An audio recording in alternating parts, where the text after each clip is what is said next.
Our Kwacha studios, we bring you MBC News. I am Kingsley Mtila and my sign language interpreter is Lynn Lemponda.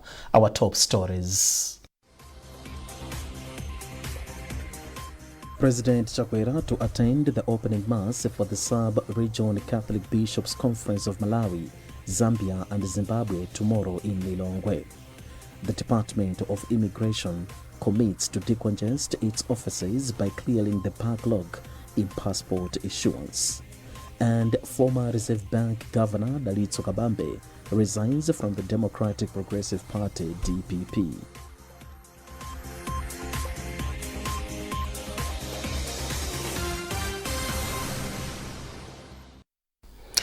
Good evening and thank you for joining us. And now to our top story. President Dr. Lazarus Chakwera is tomorrow expected to attend the opening mass for the Sub-Region Catholic Bishops' Conference of Malawi, Zambia and Zimbabwe at the Inspector General's ground at Area 30 in Lilongwe. According to a statement from the Office of the President and Cabinet, the event will start at 8:30 in the morning. The Department of Immigration says it is doing everything possible to improve its service delivery. Immigration Department Public Relations Officer for the Center, Patrick Nsume, told NBC that currently they are doing everything possible to decongest its offices by clearing the backlog in passport issuance. Now, Maisoji Kazula visited the offices and he now reports. A visit to the Immigration Department offices in Lilongwe has shown that slowly things are improving for the better. According to the Public Relations Officer for the department in the Central Region, Patrick Nsume, they have started clearing all the passports that were already printed, but owners are not coming forth to collect them. Nsume also urged all those who applied from other regions to go and collect their passports. He said this will go a long way in decongesting the Lilongwe office. It's an exercise which has started some 2 weeks ago, and we are very much happy that we are making some tremendous improvements in terms of passport issuance. It's just appealing to our applicants to tread carefully when we are seeking their services here. We are very much professional. We do not deal with any middlemen, so we are appealing to our applicants to deal with only uniformed officers. Nsume also warned the public against use of middlemen known as dobadobas, saying the department does not use those people in its service delivery. Nsume said on a daily basis they are calling out names of those people whose passports were already printed out. Daudi Bosco. Daudi. One of the applicants, Bosco Baraba, said he is happy to have collected his passport, but urges the institution to do more in improving its public service delivery. Currently, the department is printing between 700 and 1,000 passports per day. Maestro Chikadzula, MBC News, Lilongwe. Deputy Minister of Health Halima Daudi has appealed to local and foreign non-governmental organizations to accelerate the provision of water, sanitation and reproductive health services to rural communities. Daudi made the appeal in Lilongwe during the launch of a new strategic plan for family health services, formerly Population Services International (PSI). Isaac Jali has a report. Malawi's fight against the spread of HIV is a success story, partly due to condoms, which Family Health Services, formerly PSI, has been distributing in public places at the height of the HIV spread in early 2000. The new Family Health Services Strategic Plan of 2024 up to 2026 therefore puts youth as a primary focus to keep them away from risky behaviors, beside malaria and enhancing water and sanitation services. Kumbo Sambo is board chairperson of Family Health Services. Two issues. I think the overall plan aims to support the Ministry of Health in delivering quality health care for the Malawians, and I think we especially do in areas of HIV prevention, malaria, and also water and sanitation. So we had to go back onto the drawing board to see what the priorities for government are, as outlined in the Malawi Strategic Health Plan and also Malawi 2063 agenda. So we had to take what the thrust of government is in delivering healthcare to Malawians and also review what our capabilities are and see how best we can carry on with the journey of improving health of the average Malawian.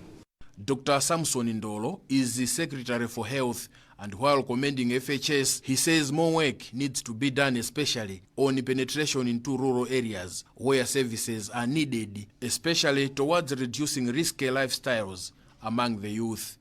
This is their first strategic plan as a Malawian entity. As you know, before that they were called PSI International, but now it is a Malawian organization. It's very important to have a strategic plan because it guides the organization in the direction that it's going to take. And what is more important is that the priorities that are there speak to the priorities of the Ministry of Health. As you know, we launched the Health Sector Strategic Plan 3 a year ago. And under it, we emphasize what we call one plan, one budget, and one M&A. Meaning that as government we set the agenda and we invite our partners to subscribe to our priorities, and this is what the strategic plan that has been launched this evening has shown. With support from the USAID, KFW and Bill and Melinda Gates, Family Health Services has for the past 30 years been providing interventions including distributing condoms, voluntary medical male circumcision, and antiretroviral therapy. Isaac Jali, MBC, Lilongwe.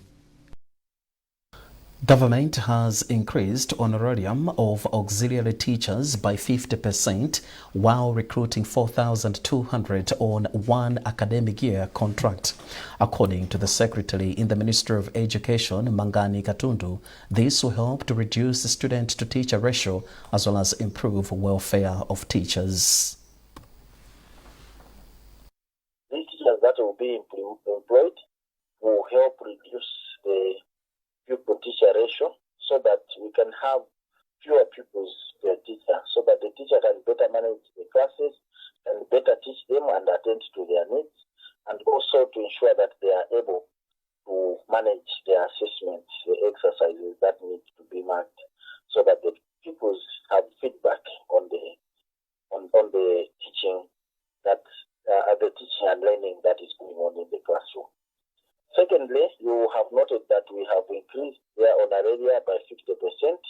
We are thankful to government and also the President's directive to ensure that we put the welfare of teachers into consideration when they are coming with this decision. So we have increased this honoraria for the teachers. We are trusting that this will enable the teachers to better deliver their duties without much stresses, especially that they will be working, most of them will be working in rural areas. They would have to travel to access amenities and supplies. So we, as a ministry, are confident that with these two initiatives, employing more teachers and increasing the honoraria, we will be able to move well state-based towards equitable access to education as well as improvement of education standards within the country. Minister of Information and Digitalization Moses Kunkuyu says strong collaboration between Malawi Communications Regulatory Authority MACRA, operators and consumers is critical to ensuring that the country has a vibrant ICT sector. Kunkuyu made the remarks at the opening of MACRA's Open Week in Blantyre. Simeon Boyce has details in this report. In his remarks, Kunkuyu commended MACRA for creating an interactive forum with operators and consumers in order to enhance its regulatory functions. MACRA, or the Malawi Communications Regulatory Authority, was established by the laws of this land, and they have a mandate. That mandate includes licensing and overseeing the operations of telecommunication operators, courier operators, and other institutions that fall within their domain. And in the process of implementing this regulatory mandate, they do interact with people. There are various stakeholders that are involved in that process. And sometimes we find ourselves in a corner where we do not understand how some other regulatory practices are being applied. It is important that from time to time we do engage these stakeholders, the operators themselves, the consumers, so that we get to one page where all of us understand the mandate that MACRA has been given, how they are applying it, and how it is affecting, whether positively or negatively, to those that are on the side of, on the receiving end. So it was important that MACRA comes in and comes to face the public.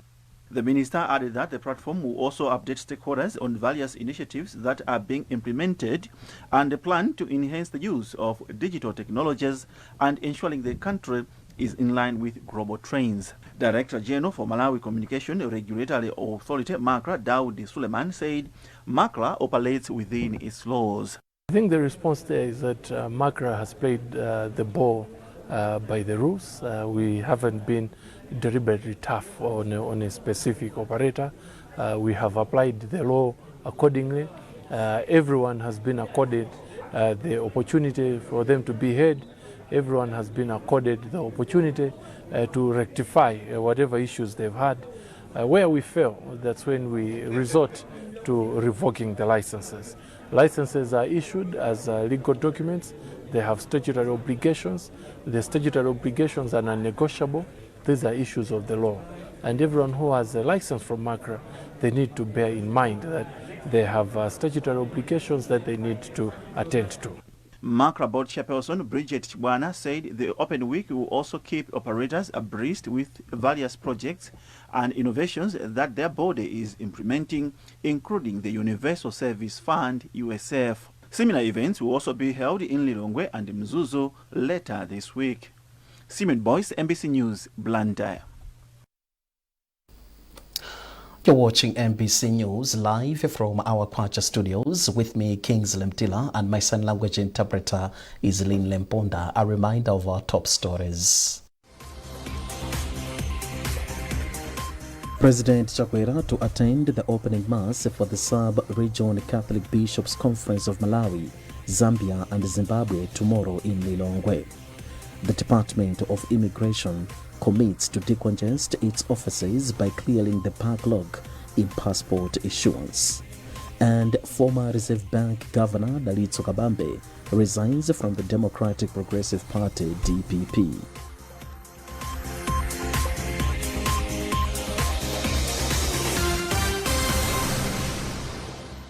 In Malawi, where the rhythm of life beats strong, there's a name that's been a beacon of trust for 7 decades. That name is Old Mutual. For 7 decades, we have stood beside you, weathering storms and celebrating triumphs. Since the opening of our first branch in 1954, we continue to help Malawians achieve their lifetime goals and dreams. 70 years of doing great things with Old Mutual.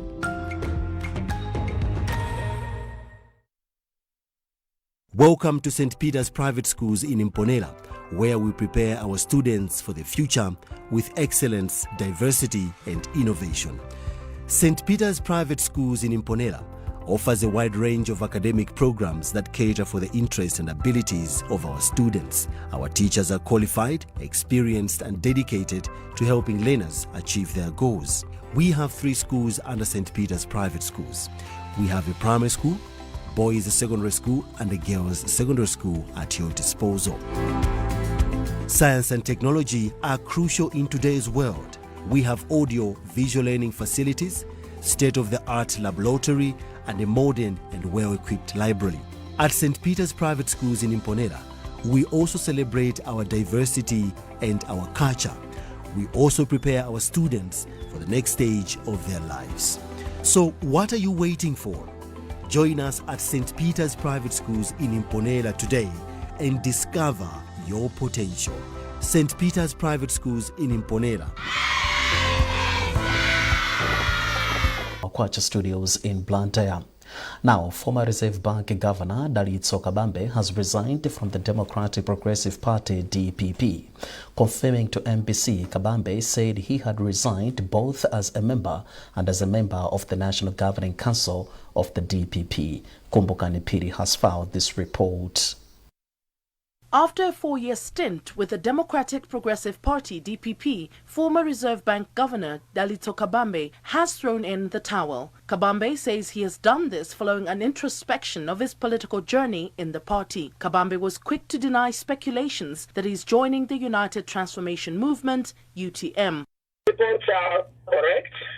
Indeed, yesterday I tendered my resignation letter, both as a member of the NGC as well as the member of the DPP party. I did tender my resignation letter yesterday. There are speculations that you probably will be heading to the UTM. How true is this? No, those are speculations. I also read them in the social media. People insinuating like that.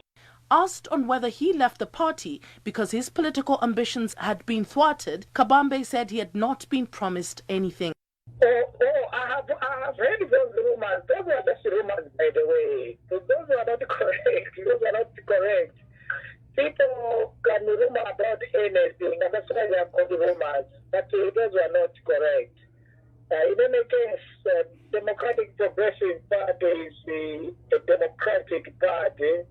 Where the Democrats that flourish and the people do contend or compete at any position just like anyone else. So those were untrue. One would not just be picked for something else. I indeed expressed interest to run as a presidential candidate. Commenting on the development, Chimwemwe Tsitsi, a political analyst based at Mubas, says this is an indication that the DPP does not practice intra-party democracy. He said this is evidenced by the ouster of potential presidential candidates who wanted to challenge the incumbent leader of the party, Professor Peter Mutharika. He has discovered that the DPP is not the party he should associate himself with.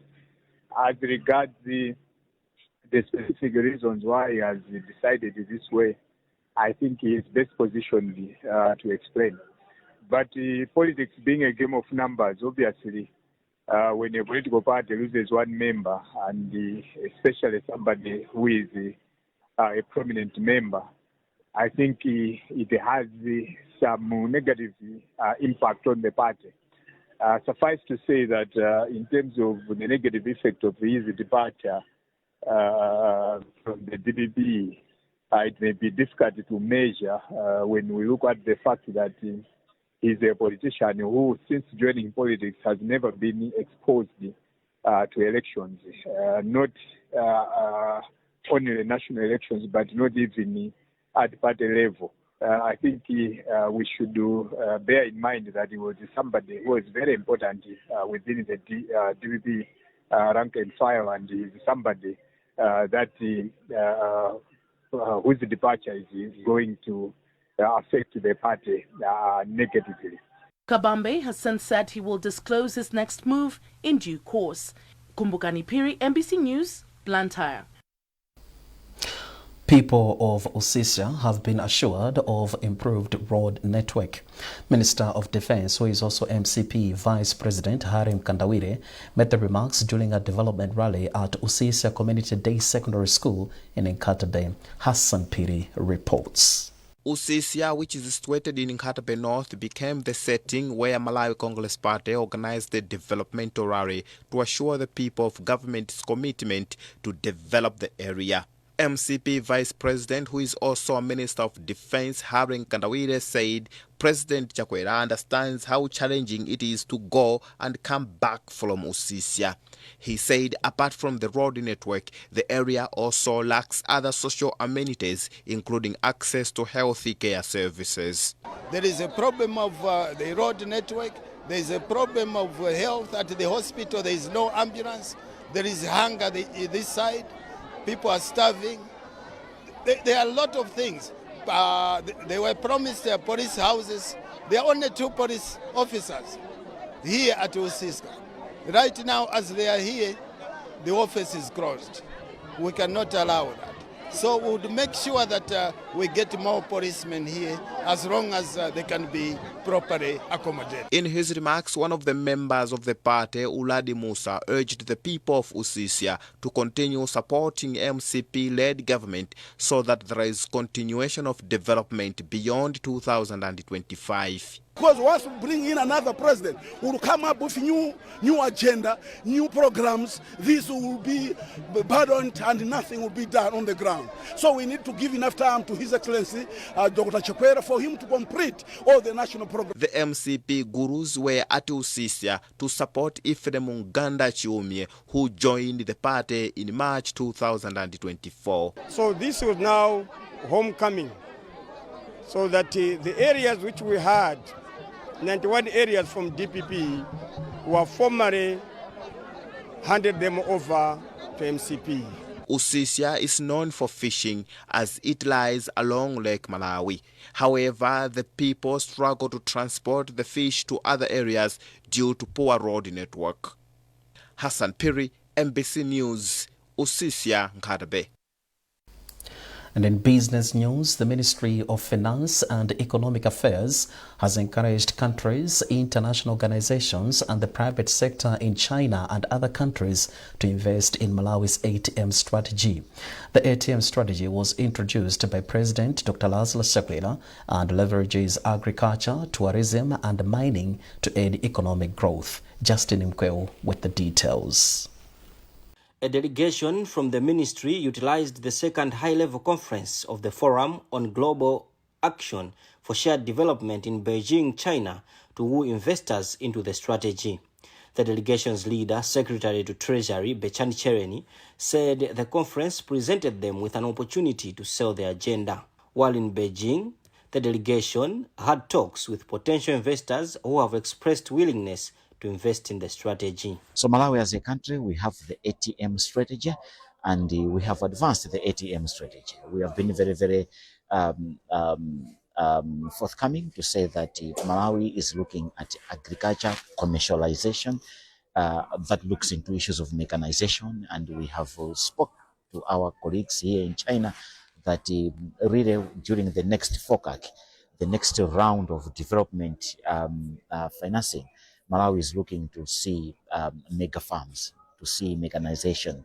So we need assistance or help in that area. Tourism, that's the T in the ATM. We have said that infrastructure development is very good. Economics Association of Malawi President Betha Chigadza underscored the importance of Malawi's attendance at the meeting. Chigadza believes the country needs more foreign direct investment into areas under the ATM strategy to bear desirable fruits. So there are a lot of things that we're saying participating in these conferences actually yield, and this is where most of these development issues that are happening in the country are actually grabbed, because the side meetings actually gives opportunities for countries to discuss critical issues that are important to the country with the government of China, with other development partners. And these are the things that are bringing, things that we are seeing, or notable things that we're seeing in the country. The ATM strategy, as introduced by Dr. Chakwera, exposes Malawi's potential for investment and sets a tone for development. Malawi is an agrarian economy rich in minerals and tourism attraction sites, which the government is advancing. Justin Mkweu, MBC News, Beijing, China. Now, pension fund managers are optimistic of growing the country's pension list with the coming in of a voluntary provision under the new law on the same. The amended act has allowed voluntary enlisting, which caters for those working on contractual basis, informal setups, as well as the unemployed. Speaking during a recent training for journalists, General Manager for Old Mutual Pension Services Limited, Taonga Manda, said the new law will help cast the net wider for more Malawians to secure their future.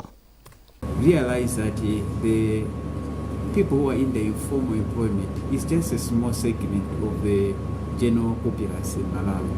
About 10% of the general populace are in the formal employment, and this is a segment that is covered by the mandatory pension. But there's also a big population which is not covered by the mandatory pension. And this population also need to plan for their retirement, for their pension. And this forms about 90%. So we want to inform the general public that everyone has got an opportunity for them to plan for their retirement through what is being referred as a voluntary pension. So this workshop aims at equipping the journalists to know more about the voluntary pension so that they can be able to share that knowledge to the populace. But in addition to that, the training is among a series of sessions under the firm's partnership with Media Institute of Southern Africa MISA Malawi chapter, whose executive member is Chikondi Kasambala. As much as we have others that are formally employed. I think this is to, the voluntary part of it is to benefit the freelancers as well. What they will do when they can no longer work for themselves is dependent on how they sow the seed. And I'm sure that the voluntary part of it gives them powers to maybe invest now when they can still do something with their energy to reap when they run out of energy in older ages. So I believe that for the journalists, the freelancers are bound to be assisted with this, with the information that they get from here, but also the ones that are on formal employment, in case the economy doesn't go well, because the economy world over is bad. In case they get laid off, they should know how to survive after they get laid off with this voluntary part of the law. The organizers of Kumingoli Bash have disclosed that they have terminated all agreements with international performers that were announced earlier this year. Head of the organizing committee, Shadrach Kalukusha, says the decision was made to appreciate and promote local talent. Emmanuel Chikonso with the details. Early this year, preparations for Kumingoli Bash second edition commenced with announcement of big names like Casper Nyovest and Young Stana as international acts, and Tigrin being the only local artist to headline the show. However, according to the organizer of the show, Shadrach Kalukusha, the international acts were eliminated 3 months to the main event, which will take place at Sivo in Lilongwe. Kalukusha says the organizing team turned down the decision to invite international artists on grounds of honoring and promoting local artists. He says time has come for the local artists who have strived to make a name in the country and abroad to claim their respect just like their international counterparts. This is somebody that people revere outside of Malawi, outside of Africa. Why can't we respect someone like that to perform and give us a great performance, at the same time support him with everything we need to support him to give us a great performance? So we're still really believing that Malawians will give us the right show. About 27 local artists have been teamed up for this year's event, with 23 already identified, including Patience Namadingo, who will be part of the headliners. Emmanuel Chikonso, MBC News, Lilongwe.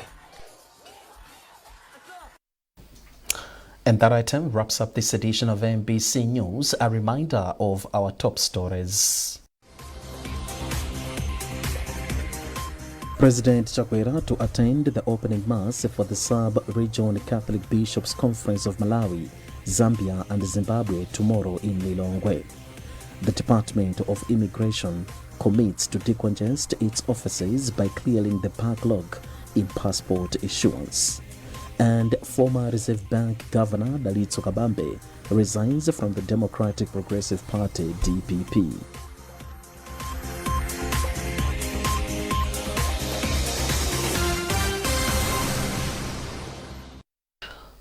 For more on these and other stories, follow MBC Digital on Facebook, X, Instagram, and our website, mbc.mw. On behalf of the News and Current Affairs Department, my name is Kingsley Mtila, and our sign language interpreter was Linley Mponda. Thanks for watching, and bye for now.